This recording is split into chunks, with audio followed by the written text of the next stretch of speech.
Bonjour à tous, la saison WNBA reprend très bientôt dans moins de 2 semaines. Alors vous écoutez cette, première vidéo, cette première preview qu'on vous propose, cette année. On commence avec une équipe, toujours intéressante, toujours importante dans le paysage WNBA, les Los Angeles Sparks avec Gis et Flo. Les Los Angeles Sparks, qui seront comme toujours très, très attendus. Qu'est-ce qu'on peut attendre de cette équipe après une saison, 2024, assez particulière, on va dire? Bah, déjà, on peut revenir sur cette saison 2024 justement, donc saison de transition, 8 victoires pour 32 défaites, donc pire bilan de la ligue. L'équipe finit 12e de la régulière, évidemment pas de qualification en playoff. Deux grosses rookies quand même dans l'équipe, Ricky Jackson et Cameron Brink. Malheureusement, Cameron Brink va se blesser et ne pourra faire qu'un tiers de la saison à peu près de mémoire. Par contre, Ricky Jackson va être élu dans la All WNBA Rookie Team, donc un vent de jeunesse en WNBA et à LA qui leur permet d'obtenir un gros choix de draft le deuxième, mais que l'équipe ne va pas garder parce qu'ils vont décider de le transférer. Mais pour ça, je passe le crachoir à Gis pour nous parler des mouvements de l'intersaison. Ouais, donc comme tu l'as dit, hein, effectivement, il y a eu le un des gros trades de l'intersaison, donc l'arrivée de Kelsey Plum et effectivement le transfert du deuxième pick. Bon, c'est vraiment la grosse arrivée, hein. Après, on a des joueuses un petit peu plus de rotation comme Mercedes Russell, le retour de Maria Klundikova, hein, la russe. On va voir aussi si elle est gardée. Anciennement, Euh, Maria Vadeva pour, ceux qui voilà, se souviennent. Vadeva pour celles et ceux qui ne connaîtraient pas son nouveau patronyme. Et puis après, quelques signatures un peu à la marge aussi, hein. Odyssey Sims qui a été re-signé. Les drafts aussi, hein, donc un petit peu déçu, moi personnellement, de la draft de premier tour, hein, Sarah Ashley Barker, qui a eu une cote qui a un petit peu monté Mmh. euh, au dernier moment sur le tournoi NCA. Et puis la grosse quand même arrivée, c'est la nouvelle coach, donc Lynn Roberts, qui arrive de la fac de Utah. Les Utah Utes. Euh, ouais, qui va être une coach assez intéressante à suivre. Je pense qu'il va amener beaucoup de jeux de modernité, beaucoup de 3 points, beaucoup de défense avec des profils longs, etc. Je pense que ça va être intéressant. Donc voilà au niveau des arrivées. Et puis dans les départs, c'est pareil, on n'a pas eu grand chose au final, hein. C'est surtout des joueuses, pareil, des joueuses un petit peu de rotation. Il y a Liu Eru qui a été transféré aussi. Voilà, bon, voilà, quelques petites joueuses comme ça, mais il n'y a pas eu beaucoup de mouvements sur les départs, quoi. On est surtout plutôt sur les arrivées. Et comme je le disais, surtout la coach et Kelsey Plum. Très bien, et donc à quels 5 majeurs on peut s'attendre? C'est une question, qui est évidemment dépendante du retour de Cameron Brink, qui est évidemment, une titulaire indiscutable dans cette équipe une fois qu'elle sera remise. Tu parlais du tiers de la saison, du petit tiers qu'elle a fait tout à l'heure, Flo. Je pense qu'on a quand même pu voir déjà de quel bois elle pouvait se chauffer, et même avec une nouvelle coach et de nouvelles dispositions dans l'équipe, je pense qu'on verra Cameron Brink à son avantage en WNBA prochainement, mais on est parti du principe qu'elle commencerait probablement pas la saison, et que son retour n'est pas attendu même avant le mois de juillet, hein, Gis, tu me disais tout à l'heure. Ouais, Donc fin ils juin, vont, début juillet. Ouais. voilà, donc ils vont pas forcer son retour, hein. C'est les blessures au genou, c'est quand même c'est toujours compliqué, donc la précaution est de mise avec Cameron Brink. En attendant, le 5 devrait ressembler à celui-là. Évidemment, Kelsey Plum, la recrue phare de l'intersaison, dont on parlera peut-être aussi tout à l'heure un peu plus en détail, qui semble faite pour être sous les spotlights de Los Angeles. Kelsey Plum à la main, possiblement Ray Burrell, qui est une joueuse pas hyper connue du grand public, mais qui a réussi à faire son trou, à s'accrocher en WNBA sans avoir été une superstar universitaire non plus. Probablement au poste 2, Ricky Jackson, après sa très belle saison rookie, même au-delà de nos attentes, je pense, hein, on avait quelques petites réserves à son sujet. Elle a été franchement intéressante, même dans ce contexte-là. Pour le poste 4, Derek Amby, expérimentée, très bonne tous les ans, très régulière, qui devrait commencer au poste 4. Et Azura Stevens, si elle arrive à éviter les blessures, elle en a eu un peu trop malheureusement dans sa carrière, mais quand elle est là, en général, c'est quand même une joueuse extrêmement solide qu'on voit démarrer la saison au poste 5. Ce 5-là vous va, messieurs, vous les voyez commencer voyez commencer les Sparks dans cette configuration-là? Bah, sans les blessures, moi je préférerais avec Julie Allemand et Cameron Brink. Bien sûr. Mais vu le contexte, c'est très probablement quelque chose qu'on va avoir. Alors, on peut se poser la question de savoir éventuellement, il y a Odyssey Sims, mais qui a aussi un profil de 1, pas vraiment 1, comme Kelsey Plum est une meneuse, pas vraiment meneuse en fait, enfin une poste 1, pas vraiment meneuse. Donc ouais, il y a un peu ces questions-là, mais non, je pense que pour l'équilibre, ça risque d'être ça, et je pense que Kelsey Plum va avoir beaucoup de ballons en fait, hein.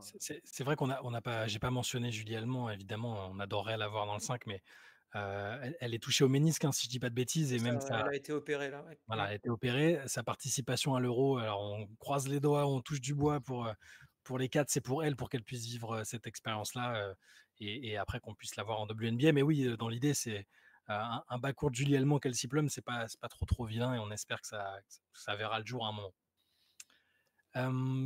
On peut ensuite passer aux forces et aux faiblesses, supposées, théoriques, qu'on voit pour cette équipe. On a noté, comme point faible, le secteur, extérieur. Est-ce que c'est, quelque chose qui vous semble, lacunaire, on va dire, chez les Sparks?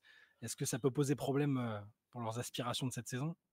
C'est un peu paradoxal quand la grosse arrivée de l'intersaison se situe sur ces lignes-là avec Kelsey Plum, Ouais. qui est une joueuse qu'on voyait potentiel MVP il y a 3 ans maintenant, qui est une joueuse toujours très forte, grosse scoreuse, grosse shooteuse. Mais en fait, le souci, c'est un peu ce qu'il y a autour. Parce que déjà, bon, ben, on a parlé de Ray Burrell, mais les autres, ben, il y a l'absence de Julie Allemand. Il y a Odyssey Sims, qui est une joueuse qui a été All-Star, mais là, ça commence vraiment à faire un certain nombre d'années. Depuis, elle est plutôt en mode un peu mercenaire, elle trouve sa place nulle part, elle bouge un peu beaucoup. C'est même pas sûr. Il y a de l'expérience, quoi, on va dire. Ouais, et alors attention qu'on enregistre quelques jours à l'avance, donc on n'a pas, les éventuelles dernières infos sur, qui fait le roster, qui ne fait pas le Mmh. roster, parce que Odyssey Sims, c'est quand même une joueuse qui est pas trop dans le style de jeu de la coach, donc il faut voir aussi si elle va réellement faire partie des plans. Il se pose des questions autour de la défense de ce secteur extérieur, et aussi un peu de la création, parce que Kelsey Plum, une joueuse qui est, assez forte pour pouvoir créer des choses pour elle-même.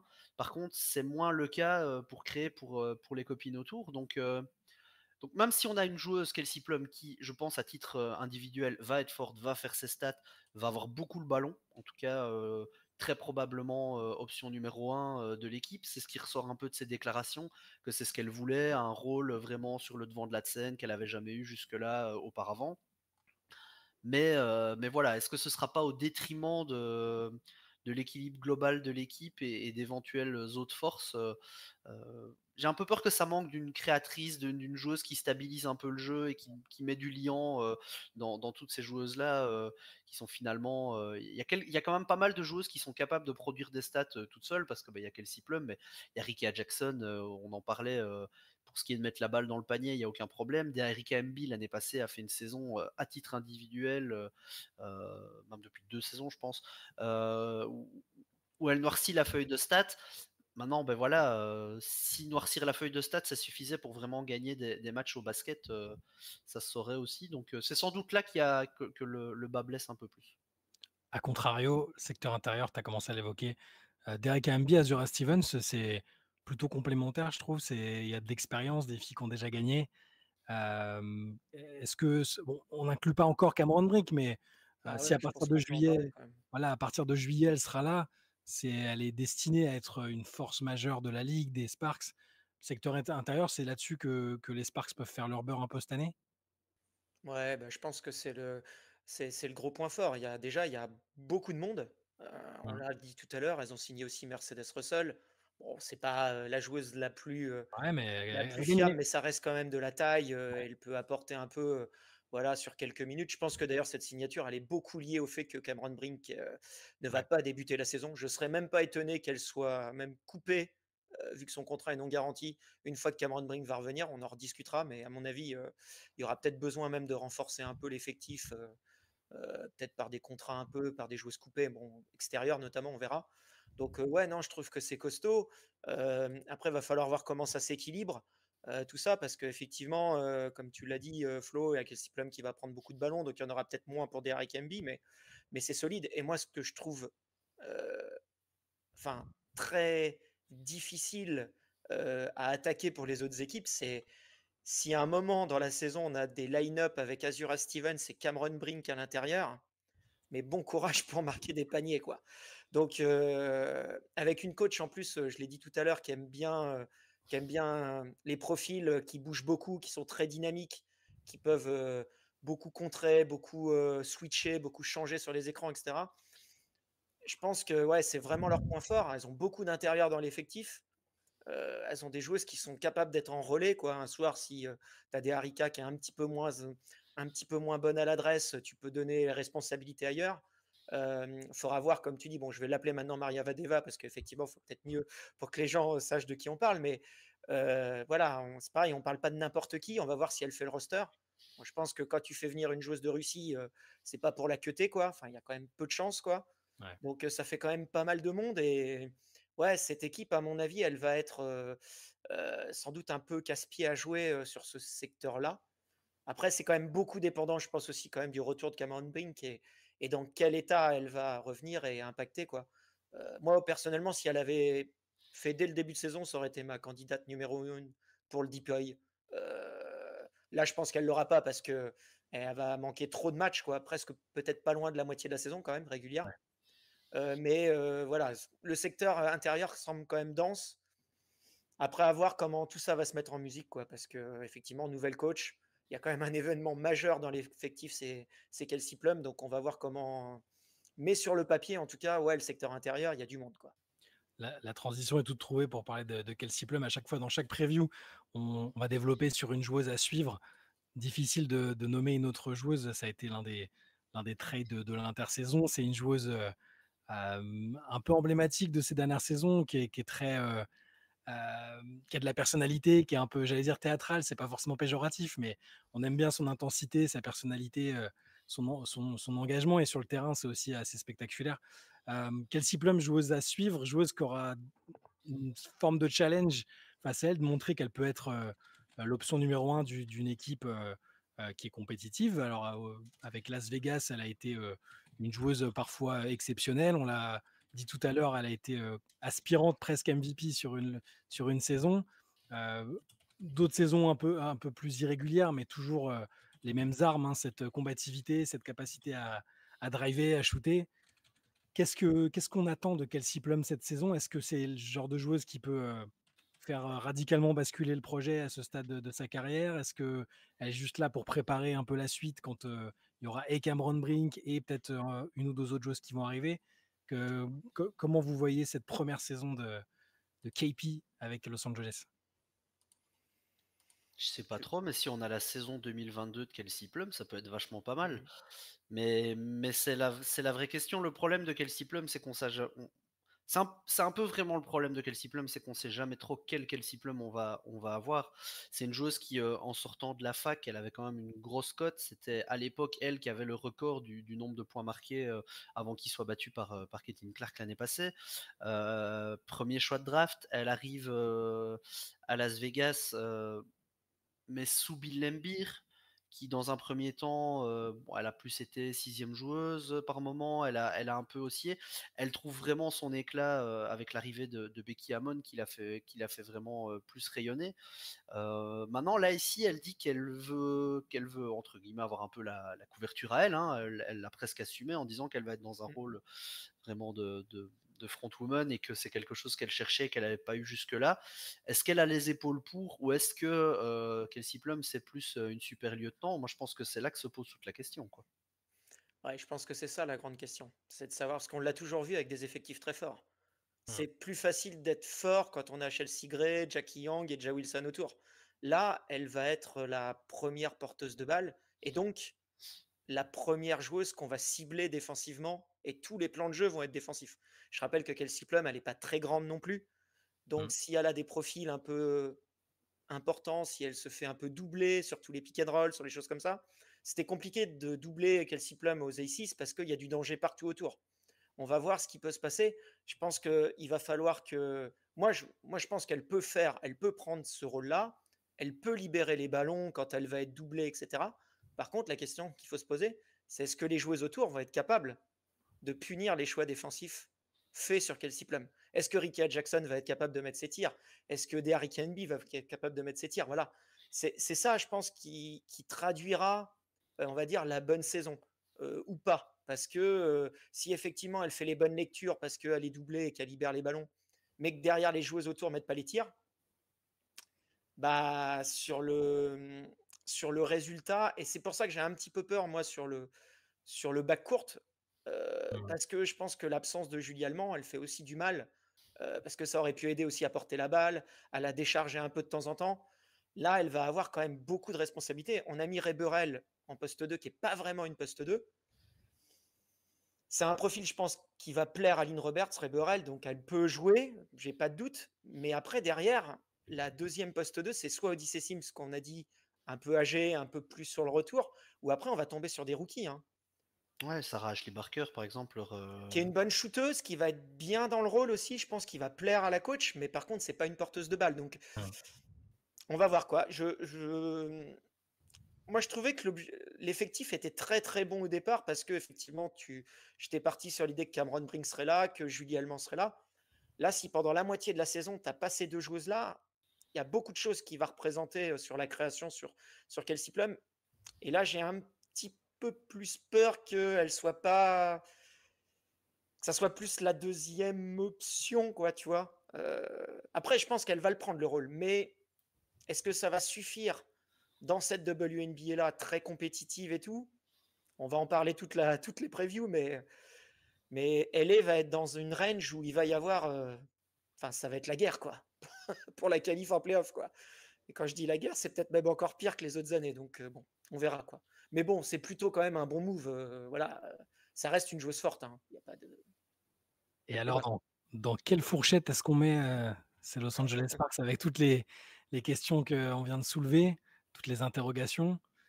À quel classement vous mettez chacun les Sparks cette saison? Moi, je les mets 10e. Il y a une évolution, mais pour toutes les raisons que Gis a évoquées, très probablement un petit retard à l'allumage et un peu trop juste pour les playoffs par rapport à d'autres équipes que je vois un poil mieux armées. Donc 10e, ça peut être 9e, mais j'ai du mal à les voir dans le top 8. Ouais, alors moi je me suis beaucoup posé de questions sur cette équipe. Je pense qu'au complet, comme je le disais tout à l'heure, je les aurais mis largement playoffables, c'est-à-dire avec Julie et Cameron notamment. Là, sans les deux, si elles sont pas là pendant la moitié de la saison, ouais, moi je les ai mis 9e aux portes des playoffs. Mais bon, comme on va beaucoup évoquer, tout ce range-là, il va être C'est de la très guerre. compétitif. Et je ne serais pas étonné par contre qu'elles n'aillent pas en playoff, mais qu'elles soient pas loin des 50% de victoire. Ouais. Parce que l'équipe, elle est quand même costaude, il y a quand même des joueuses d'expérience, il y a des jeunes. Mais par contre, il va peut-être falloir être à 55-56% de victoire pour aller en playoff cette année en WNBA. Donc voilà, je les mettrais 9e, voilà, porte un peu dans le range de Flo aussi. Voilà, je les mettrais par là, quoi. Alors moi, j'ai été un peu plus optimiste que vous. Je les ai mis 8e. Alors c'est sûr que c'est pas très engageant de démarrer la saison sans Cameron Brink, sans Julie Allemand. J'ai quand même l'impression, alors peut-être que je fais trop confiance à Lynn Roberts, à cette coach, mais il y a quand même un profil de joueuse expérimentée. Je pense que Kelsey Plum a des choses à prouver, elle va vouloir montrer. Il faut pas grand-chose en fait. Il suffit qu'une équipe attendue dans le même range se plante un peu. Donc, moi, je les ai mis 8e, tout en considérant évidemment que elles peuvent très bien finir 10e, sans que ce soit honteux d'ailleurs. Et c'est une saison un peu de transition et de découverte aussi pour certaines joueuses avec Kelsey Plum comme franchise player, avec une nouvelle coach. Donc voilà, je les ai mises 8e, tout en étant bien conscient que c'est peut-être un peu haut par rapport à ce qu'elles semblent capables de faire. Mais je les vois 8e, peut-être arracher les playoffs en guise d'encouragement pour la suite. Voilà pour cette première preview, les gars. On se retrouve demain pour une preview suivante et continuer de préparer ce début de saison WNBA. Merci à tous et à demain. À demain. Ciao.